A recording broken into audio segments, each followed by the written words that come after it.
The deception unveiled. The message arrived on Captain Elena Reyes' quantum pad at 300 Earth Standard Time. She blinked sleep from her eyes. Her quarters aboard the EDF Intrepid still dimmed for night cycle. The brief communique bore the highest security clearance. Galactic Assembly requests human presence at Emergency Peace Summit. Coordinates attached. Departure immediate. Elena's mouth tightened to a thin line. After 3 years of sporadic conflicts with the Valkyrie Empire near the outer colonies, this was the first formal diplomatic overture from the Assembly. The timing was suspicious. Computer, wake Commander Park, and Dr. Okafor. Emergency briefing in 10 minutes. As she dressed in her formal uniform, adorned with the silver-blue insignia of Earth's Defense Force, Elena considered what she knew about the Galactic Assembly. 26 species, varying technological capabilities, dominated by the oldest spacefaring races. The Valkyrie, with their crystalline biology and rigid hierarchical society, held the most influence, followed by the methane-breathing Xirin and the hive-minded Trizeri. Humanity was the newcomer, having achieved faster-than-light travel only 30 years ago. Their rapid expansion to 5 colony worlds had raised eyebrows and tensions. Commander Sung Min Park arrived first, his usually immaculate appearance showing signs of having dressed hastily. "Peace talks?" he asked without preamble. "So they say," Elena replied as Dr. Nkeoma Okafor entered, the xenoanthropologist's keen eyes already analyzing the situation. "The Assembly has never invited a non-member species to their station," Okafor noted. "This is unprecedented." Elena nodded, "which is why we're going to be very careful." 12 hours later, the Intrepid dropped out of FTL near Nexus Station, the massive ring-shaped structure that served as the Galactic Assembly's headquarters. Hundreds of ships from various species docked or orbited nearby, a testament to the Assembly's importance in interstellar affairs. Elena stood on the bridge, taking in the imposing structure. "Open a channel to station control." The view screen flickered to life, revealing a Xirin official, its multiple breathing apparatuses glistening under the station lights. "Human vessel, you are cleared for docking bay 17. An escort will meet you there." As Elena led her small delegation, Park, Okafor, and a security detail of 4 Marines, through the airlock, she was struck by the station's enormous central promenade. Aliens of all descriptions moved about. The towering 4-armed Valkyrie with their crystalline skin. The amorphous Trizeri contained in hovering environmental suits, dozens of species she couldn't identify. And they were all watching the humans. "They're staring at us like we're exotic animals," Park muttered. Okafor adjusted her translator. "Or predators. Look at their postures. Many are exhibiting fear responses." Their escort, a slender Tashian with iridescent scales and large, unblinking eyes, led them toward the diplomatic quarter. "The Assembly is honored by your attendance, Captain Reyes. The emergency session begins tomorrow.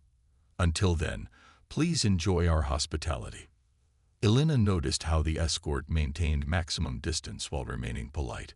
"We look forward to productive discussions," she replied diplomatically.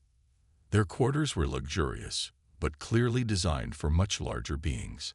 After a security sweep revealed 3 different surveillance devices, which they left untouched, Elena gathered her team.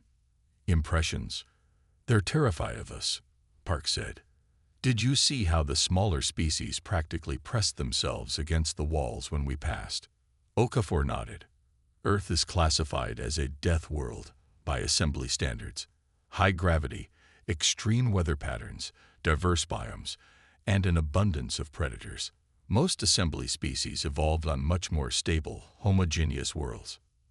"So they fear what our environment has made us," Elena concluded. "But there's more happening here. The Valkyrie delegates I spotted were watching us with something beyond fear. Calculation." That night, while the others rested, Elena used the specialized equipment they'd brought to access the station's information networks. What she found confirmed her suspicions. The peace talks had been planned 3 months ago, precisely when Valkyrie incursions near New Terra Colony had begun.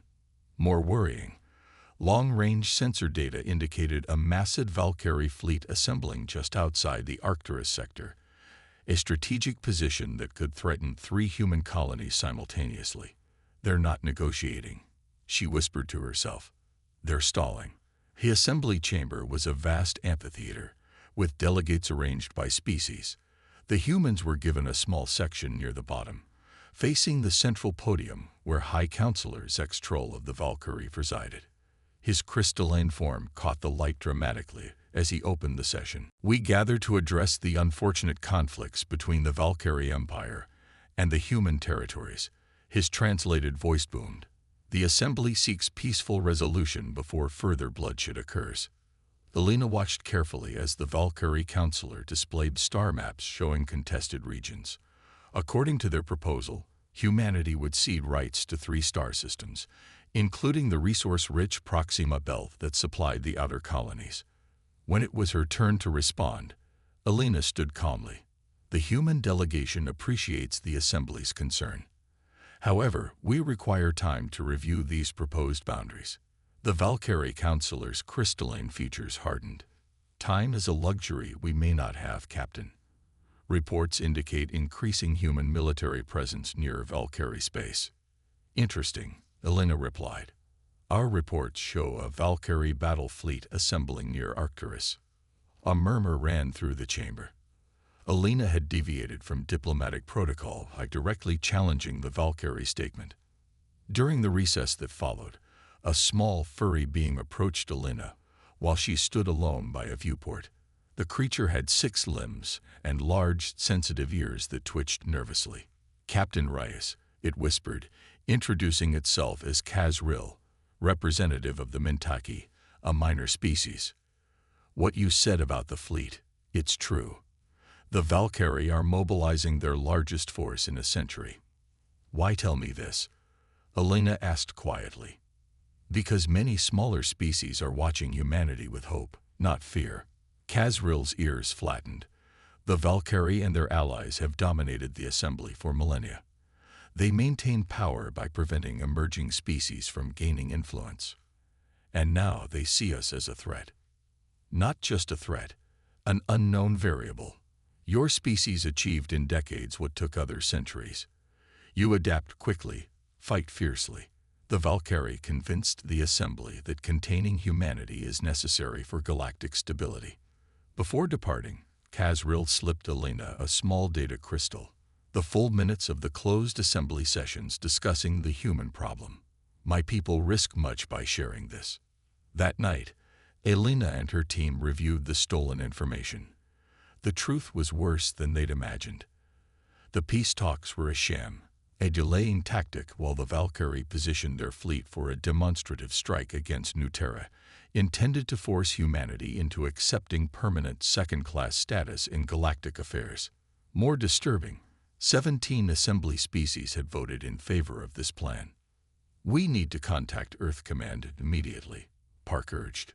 Elena shook her head. "All communications are monitored. We'd alert them to our knowledge." Okafor studied the data. These smaller species, the Mintaki, the Drell, the Erosi, they abstained from voting. They might be potential allies. Elena stared at the tactical displays showing the approaching Valkyrie fleet.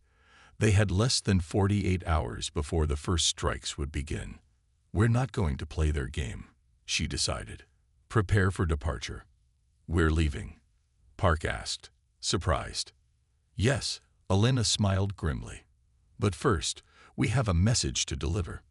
The next morning, when the assembly reconvened, Elena Reyes entered with her full delegation in formal uniform. The chamber quieted as she took her place at the podium. "Esteemed members of the Galactic Assembly," she began, her voice calm but carrying to every corner of the vast room. "The human delegation has carefully considered the proposals presented yesterday." High Counselor Zextrol leaned forward expectantly. "We reject them completely," Elena stated flatly. Gasps and murmurs erupted throughout the chamber. The Valkyrie Counselor's crystalline surface clouded with anger. "Furthermore," Elena continued, "humanity is withdrawing from these negotiations, effective immediately. This is outrageous. Zex Troll thundered. The Assembly has convened at great effort to provide cover for a planned military strike against our colonies. Elena finished for him. She activated a holographic display showing the Valkyrie fleet movements. While we discuss peace, the Valkyrie Empire prepares for war. The chamber erupted in chaos. Smaller species were on their feet, larger ones shouting for order. Elena stood unmoved at the center of the storm. Humanity did not come to the stars seeking conflict, she said when the noise subsided slightly. But make no mistake, we will defend ourselves. And unlike the Assembly, we don't believe in proxy wars and political maneuvering when lives are at stake. She looked directly at the Valkyrie delegation. You've studied our history, but learned the wrong lessons. You think because we evolved on a death world, we value only strength and conquest. The truth is more complex. We value freedom for ourselves and others. With that, Elena Reyes and her delegation turned and walked out of the Galactic Assembly, leaving behind a chamber in uproar and a galaxy bracing for the unknown. Humanity's response. The Intrepid broke dock from Nexus Station with startling speed, its engines flaring bright against the artificial night. Throughout the station, alarms blared as the human vessel accelerated toward the jump point. 3 Valkyrie patrol ships moving to intercept, Park reported from Tactical. Elena remained calm in the captain's chair. Maintain course. No weapons active. Captain. Communications Officer Lynn called out. We're receiving hails from 17 different vessels, including several non-Valkyrie ships offering escort assistance. Elena allowed herself a small smile. Acknowledge only the Mintaki vessel. Tell them we appreciate their support, but they should maintain distance. As the Intrepid approached the jump point, the pursuing Valkyrie ships hesitated. Firing on a diplomatic vessel would constitute an act of war, exactly what the Assembly had been trying to avoid through the charade of peace talks. Jump drive ready, the navigator announced. Execute, Elena ordered. The stars streaked in space, folded as the Intrepid disappeared into FTL, leaving behind confusion and speculation. Once safely in transit, Elena gathered her officers in the secure briefing room. We have 36 hours before the Valkyrie fleet reaches striking position. That gives us a narrow window to implement Operation Earthrise. Earth Command approved it. Park asked, surprised. They did, Elena nodded, after reviewing our data on the Assembly's true intentions. Dr. Okafor brought up a galactic display. The Valkyrie expect us to rush back and prepare New Terra's defenses. That's where they're focusing their forces. But we're not going to New Terra, Elena continued. Not directly. For the past year, Earth has been preparing contingencies for exactly this scenario. She highlighted 7 points across the display. These automated defense platforms have been secretly deployed throughout our territory. Once activated, they'll create a defensive network capable of detecting and tracking any ships entering human space. Not enough to stop a Valkyrie battle fleet, Park noted. No, Elena agreed, but enough to make them visible. And that's the key to Operation Earthrise. While the Intrepid raced through FTL, activity throughout human space reached fever pitch. On Earth, emergency sessions of the United Solar Government convened. Colonial defense forces mobilized. But most importantly, hundreds of small, fast vessels deployed from hidden locations, each carrying specialized communication equipment. Back on Nexus Station, the Galactic Assembly remained in emergency session. High Counselor Zex Troll demanded immediate sanctions against humanity for their diplomatic insult, while representatives from smaller species argued for caution. The humans know about the fleet, Kazril of the Mintaki stated boldly. They know this assembly authorized military action against them while pretending to negotiate peace. Can we blame them for walking away? Their withdrawal changes nothing, the Valkyrie counselor insisted. The containment operation will proceed as planned. The human colonies will be taught the consequences of defiance. 26 hours later, The massive Valkyrie fleet arrived at its staging position near the New Terra system. 93 warships, including 3 dreadnoughts, prepared for what they expected to be a swift, decisive demonstration of force against minimal defenses. Admiral Krell, Supreme Commander of the Valkyrie forces, received the first reports with confusion. No human vessels detected in the system, his sensor officer reported. Orbital platforms appear unmanned. Ground installations show minimal activity. A trap. Krell wondered aloud, his crystalline form shifting with uncertainty. No energy signatures consistent with weapons, the officer replied. It appears abandoned. Similar reports came in from Valkyrie scout ships near other human colonies. Minimal defenses, reduced population, no military presence. Then, across every communication channel throughout the galaxy, on every frequency used by spacefaring races, a single message began broadcasting simultaneously. It originated from hundreds of small transmitters positioned at the edges of every major star system in the galaxy. The face that appeared on screens throughout Valkyrie ships, on Nexus Station, and in the palaces and homes of 26 species was that of Admiral Cassandra Way, Supreme Commander of Earth's Defense Force.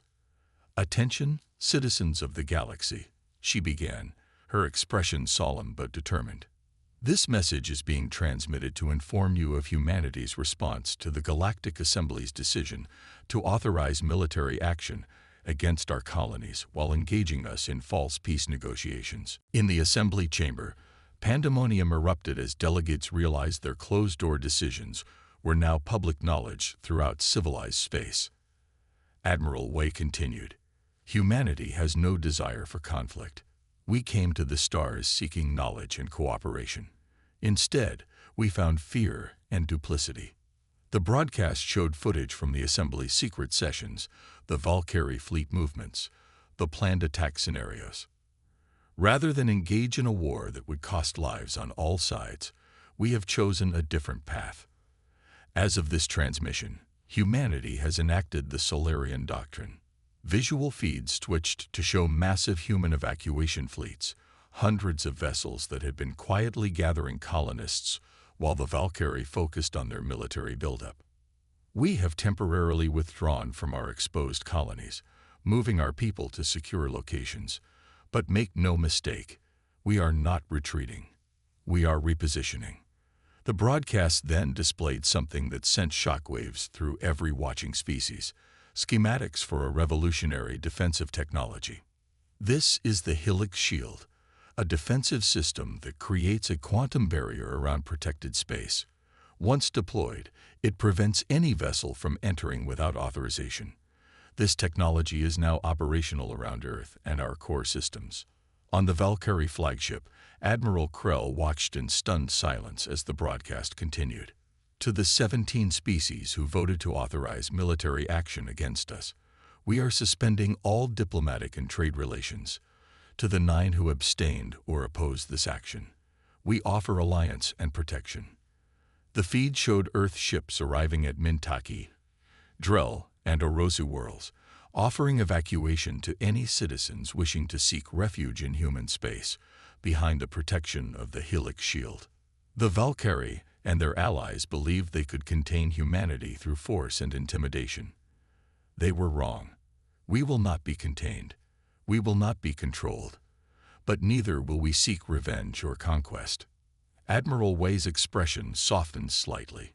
"We remain open to genuine peace when the Assembly is ready to negotiate in good faith, with all species having equal voice. We will return to the table. Until then, we will chart our own course among the stars, alongside any who wish to join us in genuine cooperation." The broadcast ended, leaving a stunned galaxy in its wake. On Nexus Station, the Assembly chamber had fallen silent. The Valkyrie delegation sat frozen as representatives from smaller species began standing up and walking out. The power dynamics that had defined galactic politics for millennia were crumbling in real time. Admiral Krell faced a dilemma. His fleet sat before an apparently abandoned colony, While the true centers of human power were now unreachable behind technology, his scientists didn't understand. "Orders, Admiral," his executive officer asked. After a long moment, Krell made his decision. "Stand down weapons. Recall all forward elements. We're returning to Valkyrie space. Without engaging the humans, the High Council will." "The High Council didn't foresee this," Krell interrupted. "No one did. The humans didn't react as any species would. Instead of fighting where they were weak, they changed the entire paradigm." Within days, the galaxy had transformed. 9 species formally requested alliance with humanity, their ships joining the exodus behind the Helix shield. The Valkyrie and their closest allies found themselves isolated, their moral authority shattered by the public revelation of their duplicity. On the bridge of the Intrepid, now safely within Earth space, Alina Reyes watched the reports with satisfaction. "Operation Earthrise successful," Park confirmed. "All colonial populations secured, defensive perimeter established. The Valkyrie fleet is withdrawing." "And the assembly?" Alina asked. Okafor smiled. "In disarray. The smaller species are demanding reform. 3 have already announced they're leaving to join the human alliance." Alina looked out at the stars, thinking about the gamble they'd taken. Humanity had achieved in one bold stroke what might have taken centuries of conventional diplomacy or warfare. Not by fighting, but by walking away, and offering others the chance to walk with them. "Send a message to Admiral Way," she said finally. "Recommend we begin preparations for Phase 2.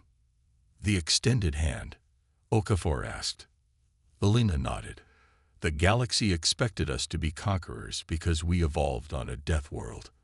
Let's show them what else that world taught us: resilience, innovation, and the understanding that true strength comes from cooperation, not domination." As the Intrepid continued toward Earth, news spread throughout human space and beyond. The Galactic Assembly had overreached, humanity had outmaneuvered them, and the stars themselves now promised a different future than anyone had imagined. In walking away from false peace, humanity had opened the door to something genuine, not just for themselves, but for all species willing to embrace a new way forward among the stars.